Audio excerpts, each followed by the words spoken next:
इच्छाओं के विरुद्ध प्रेम करना, किसी की इच्छा है नहीं फिर भी उसे आप पाना चाहते हो, कोई आपको चाहता नहीं पर आपकी का मोह उसके प्रति बढ़ता जा रहा है, कोई व्यक्ति आपसे नफरत कर रहा है और आप उसे प्रेम कर रहे हो, कोई व्यक्ति आपको इग्नोर कर रहा है, आप उसे पाने के लिए लालायित बैठे हो, कोई व्यक्ति आपको देखना तक नहीं चाहता और आप उसके दीदार करने के लिए बिल्कुल लालायित बैठे हैं, कोई इंसान आपसे बहुत झगड़ा करता है और आप प्रेम की उम्मीद रखते हैं। ये समस्या आम है प्रेम करने में, रिलेशन में, संबंधों में, रिश्तों में ये समस्या बहुत आम है।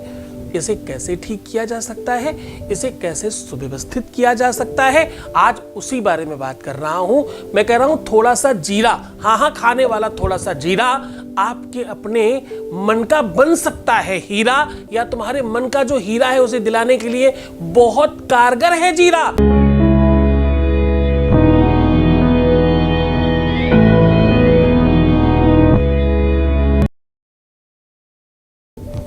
नमस्कार, मैं हूं आचार्य सतीश अवस्थी और आपका बहुत स्वागत करता हूं। तो आज मैं कह रहा हूं कि थोड़ा सा एक चम्मच जीरा आपके अपने जीवन को चेंज कर सकता है। मैं कह रहा हूं एक चम्मच जीरा आपके मन का हीरा बन सकता है। मैं कह रहा हूं जहां पर इनकार था, जहां पर इकरार था, जहां पर झगड़ा था, जहां पर प्रेम था, जहां पर किसी को पाने की इच्छा थी, जहां पर किसी को पा लेने की, अपनी तरफ ले आने की भावना थी, जहां पर बहुत सारे द्वेष थे, पाखंड था, विवाद था, असमंजसता थी, कंफ्यूजन था, उन सब चीजों को प्रेम कहते हैं। प्रेम को सही तरीके से समझने के लिए आज जीरे को क्यों लिया गया है, जीरा ऐसी क्या चीज करता है, क्यों पाक शास्त्री जीरे को बहुत महत्वपूर्ण तरीके से देखते हैं, और हाँ आयुर्वेद में इसका बड़ा स्थान है।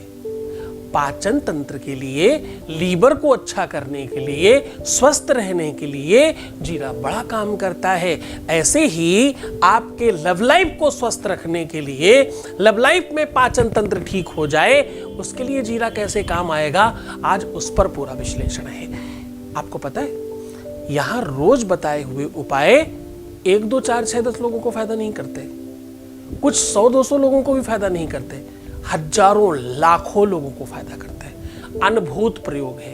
एक बहुत बड़े संत हुए, बीमार हो गए, उनके कुछ शिष्यों ने जाकर के कहीं औषधालय में उनको भर्ती कराया। डॉक्टर ने देखते ही ये कह दिया कि नहीं इनको आप घर ले जाओ और ये शायद नहीं ठीक हो पाएंगे। तो शिष्यों ने बड़ा क्रोध किया कि भाई ऐसा क्या, आपने बिना देखे ये कह दिया, क्यों भाई ऐसा क्यों कह दिया आपने। बोले देखो मेरी बात समझो, इनकी इच्छा नहीं है जीवित रहने की, मैं दवाई दूंगा, मैं औषधि दूंगा, मैंने ठीक करने की कोशिश करूंगा, लेकिन अगर ये मेरा सपोर्ट नहीं करेंगे तो कुछ नहीं हो पाएगा। इनको मेरा सपोर्ट करना होगा तब ये ठीक हो पाएंगे, जब इनकी स्वयं की इच्छा होगी तब ये ठीक हो पाएंगे।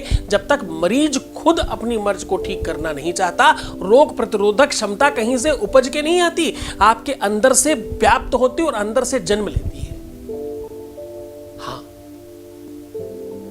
उसे आप अलग अलग नामों से जानते हो।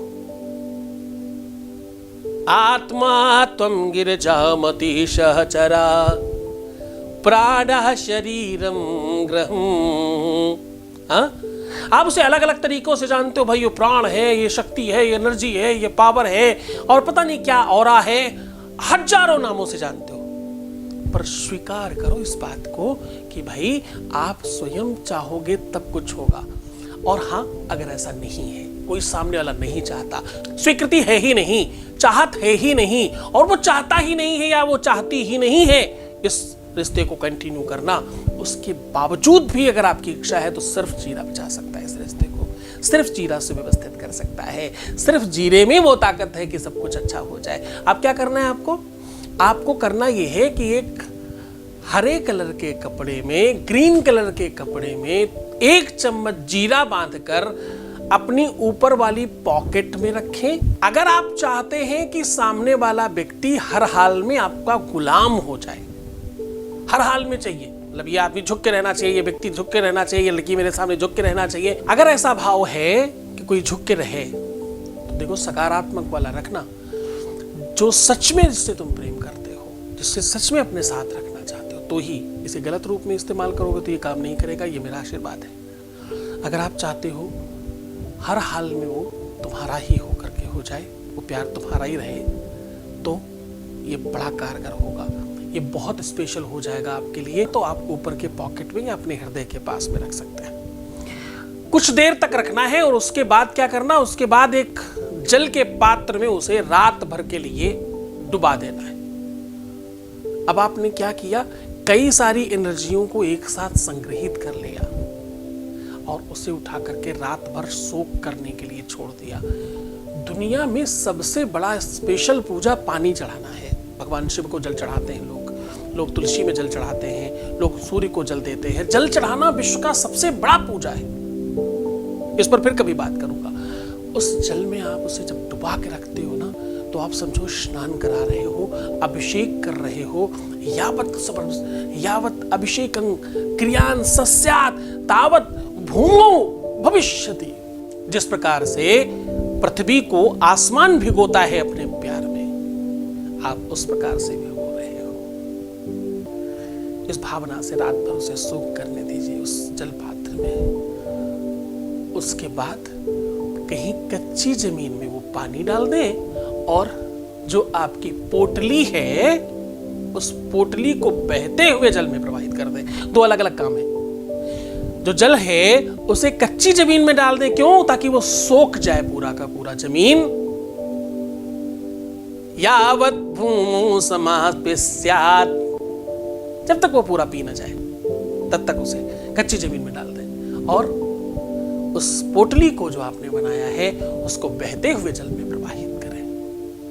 गंगे च जमुने चैव गोदावरी सरस्वती नर्मदे सिंधु कावेरी जलेस्मिन् सन्निधिं कुरु। कोई भी नदी आपको मिले उसमें ये पोटली प्रवाहित कर दीजिए सच्चे मन से। फिर देखना तुम्हारे सरोवर में, तुम्हारे प्यार रूपी सरोवर में क्या लहरें बढ़ेंगी, किस प्रकार से स्वीकृति आपके तरफ से नहीं सामने वाले से भी आएगी, सामने से कैसा एक्सेप्टेंस तुम्हें दिखाई पड़ेगा और कितना अद्भुत प्रेम का आभास होगा आपको। ये करते ही आपको पता चलेगा। पूरी श्रद्धा और पूरे विश्वास के साथ करिएगा, पूरे मन के साथ करिएगा, पूरा जुड़ के रहिएगा, पूरा प्रयत्न करिएगा कि गुरु के चरणों में अनुराग रख सके, क्योंकि गुरु का आदेश होना इस कार्य में बहुत आवश्यक होगा आपके लिए। तो मुस्कुराइए, सुंदर बनिए, बेहतर रहने की कोशिश करिए। हर आधे घंटे में प्रणाम करके पानी पीजिए। और हाँ, रोना, बिलखना, परेशान होना, नेगेटिव सोचना, उल्टा सीधा विचार करना बिल्कुल बंद कर दीजिए। ऐसा करने से आपके काम नहीं होने की संभावनाएं बहुत बढ़ जाती है। इतनी टाइम से कह रहा हूँ, छोटी सी चीज तो है, करके देखो ना, बहुत फल मिलता है। छोड़कर जा रहा हूँ हर दिन की तरह उन ख्यालों में जहां सिर्फ और सिर्फ प्रेम है। ओम नमः शिवाय।